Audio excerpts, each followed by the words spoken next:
Kung nais mong mapaibig siya at hanapin ka niya kaagad, gawin mo ang spell na ito.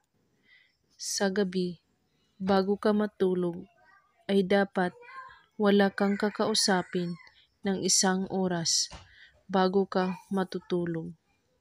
At kailangan din ay gising na ang diwa mo kapag gagawin ito.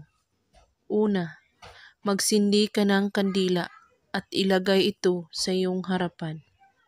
At isulat mo sa papel ang pangalan niya ng 6 na beses.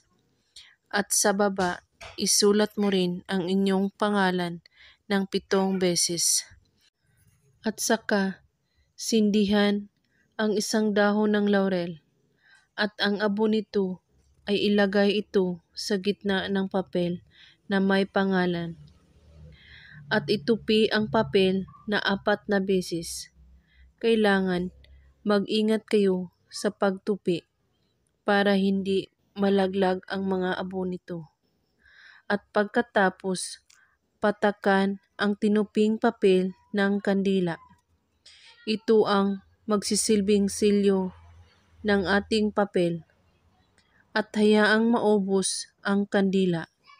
At pagkatapos ay itabi mo ang papel sa inyong unan o damitan.